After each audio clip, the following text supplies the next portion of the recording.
नगर news 24 प्रतिबिंब जनमानसांचे। बारा इमाम कोटलामध्ये काँक्रिटीकरण कामाचा शुभारंभ। खासदार विखे यांच्या निधीतून जाधव यांच्या पाठपुराव्याने अनेक वर्षांपासूनचा प्रलंबित प्रश्न मार्गी।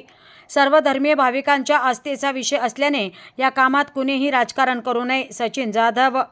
शहरातील प्रभाग क्रमांक 10 मधील बारा इमाम कोटला मधील परिसराच्या काँक्रिटीकरण कामाचा शुभारंभ मौलाना तजमुल हुसेन यांच्या हस्ते करण्यात आला। खासदार डॉ. सुजय विखे पाटील यांच्या विकास निधीतून माजी नगरसेवक सचिन जाधव यांच्या पाठपुराव्याने सदर काम मार्गी लावण्यात आले। तर जाधव यांनी कोटला भागातील समस्यांची पाहणी करून नागरिकांशी संवाद साधत प्रश्न सोडविण्याचे आश्वासन दिले। या उद्घाटनाप्रसंगी नगरसेवक अनिल शिंदे, सचिन जाधव, दस्तगीर जहागीरदार, निसार जहागीरदार, इलियास सय्यद पीरजादे, आवेद सय्यद, इलियास जहागीरदार, परवेज सय्यद जहागीरदार, इमरान खान, इलियास बेग, रिजवान बेग, इरफान शेख, इकबाल शेख, उबेद जहागीरदार, मोहसिन शेख आदी उपस्थित होते। प्रतिनिधी अजहर सय्यद, नगर न्यूज 24 अहमदनगर।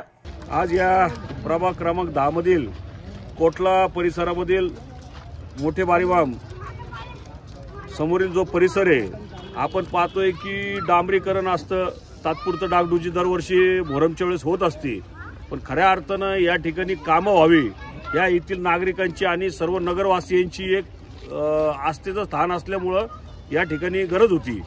तर सुरुवातीला आता 20 लाख रुपयाचं काम आपण या ठिकाणी टाकलेलं आहे। जवळपास इथं 1 कोटीचं काम या ठिकाणी होणार आहे, पण पहिल्या टप्प्यामध्ये 20 लाख रुपयाचं काम या ठिकाणी आज काँक्रिटीकरणाचं काम या ठिकाणी आपण त्या ठिकाणी चालू करत आहोत।